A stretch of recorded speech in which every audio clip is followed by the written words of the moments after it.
Salam sejahtera bagi kita semua, salam, Om Swastiastu, Namo Buddhaya, salam kebajikan.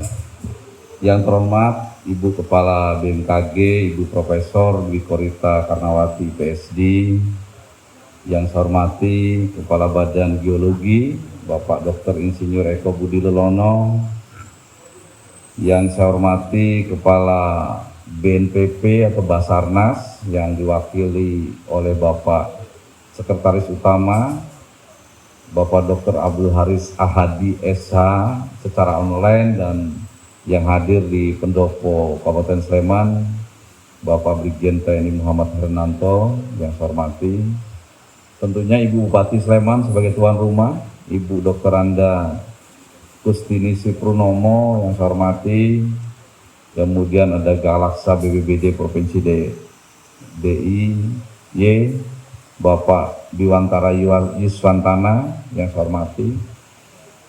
Saya tidak lupa juga para pejabat Eselon 1 BNPB hadir semua nih, Bu Kepala BMKG, ada Bapak Sestama juga, para Forkopimda Kabupaten Sleman, Bapak Dandim, Bapak Kapolres yang saya hormati, dan tentunya rekan-rekan media sekalian yang sudi meluangkan waktu hari ini Senin pagi sudah hadir di pendopo ini. Mudah-mudahan kehadiran rekan-rekan media ini menambah semangat kita yang melaksanakan tugas dan kegiatan di wilayah Kabupaten Sleman. Dalam kesempatan ini, sebagaimana tadi yang disampaikan oleh moderator, setidaknya ada 4 hal yang perlu saya sampaikan dalam kesempatan konferensi pers kali ini. Yang pertama, tentunya saya atas nama seluruh keluarga besar Badan Nasional Penanggulangan Bencana mengucapkan terima kasih yang sebesar-besarnya kepada Bapak Ibu pejabat yang hadir, yang tadi saya sebutkan, kemudian juga seluruh rekan-rekan media, masyarakat, kemudian juga para relawan, perusahaan-perusahaan yang sudah berpartisipasi dalam proses perencanaan dan persiapan serta pelaksanaan. Hari ini sudah merupakan rangkaian pelaksanaan Hari Kesiapsiagaan Bencana, dan puncaknya adalah besok tanggal 26 April 2022. Tentunya dengan keterlibatan semua pihak yang kita kenal dengan pentahelik, ada pemerintah pusat,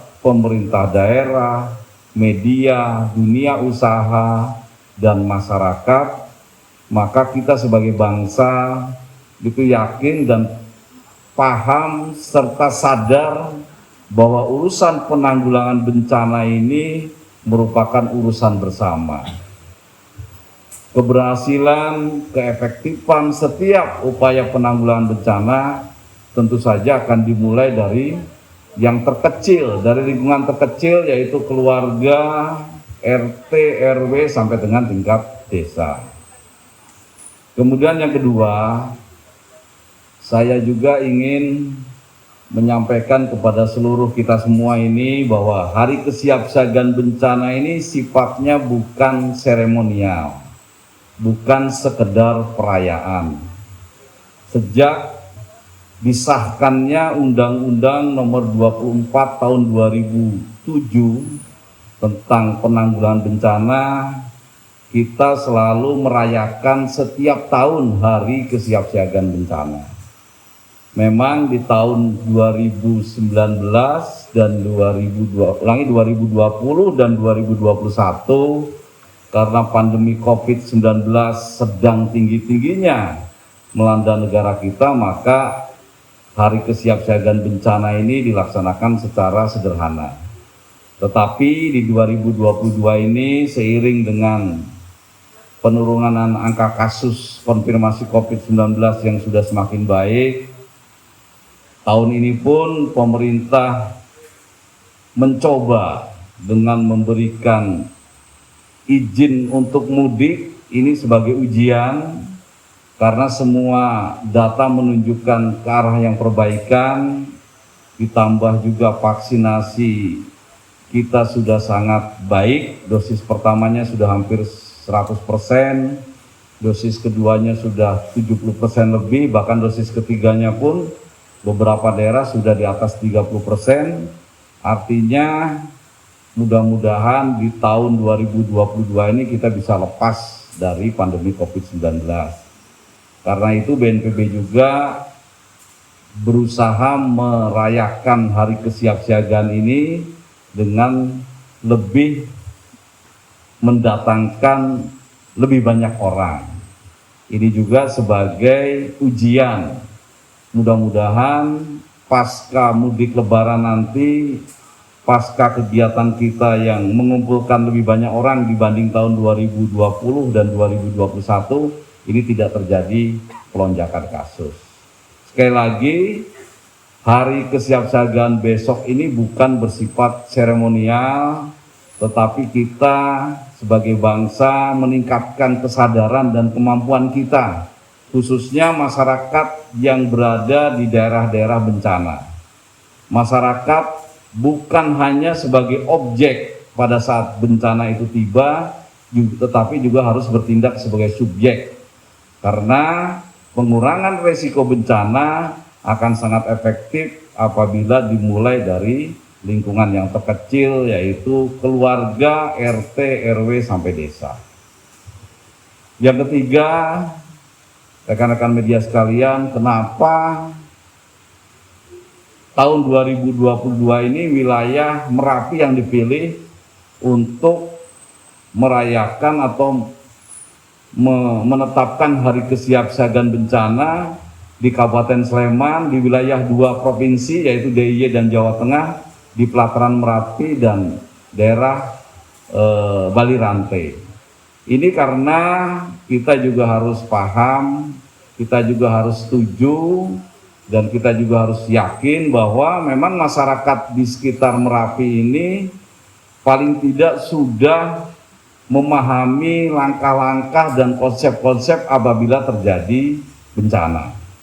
Dengan pengalaman bertahun-tahun mereka hidup di kaki Gunung Merapi, ternyata terbentuk kesadaran dan kearifan lokal, langkah-langkah yang harus dilakukan apabila Merapi itu menyemburkan lava atau sedang erupsi. Di sana ada kelompok yang namanya Pasak Merapi. Kemudian juga pada saat terjadi erupsi, masyarakat sudah dibagi sedemikian rupa. Ada kendaraan, di dalam kendaraan itu siapa yang naik, dari keluarga mana sudah dipetakan. Ada tanda-tanda bahaya, peringatan dini, baik yang bersifat modern maupun yang bersifat diadakan oleh masyarakat itu sendiri. Bahkan yang menarik juga ada teknik pengungsian hewan ternak. Karena ternyata masyarakat itu kalau mengungsi tetapi harta benda khususnya hewan peliharaan ternaknya tidak diungsikan juga tidak mau. Sehingga di Merapi ini pun ada konsep sebelum orang itu mengungsi, terlebih dahulu adalah hewan-hewan peliharaan. Dan di Merapi juga sudah ada fasilitas pengungsian yang diperuntukkan bagi manusia dan diperuntukkan bagi hewan.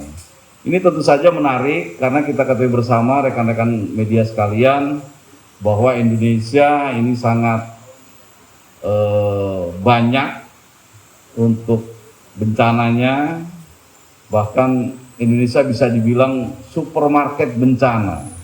Segala jenis bencana ini ada di tempat kita.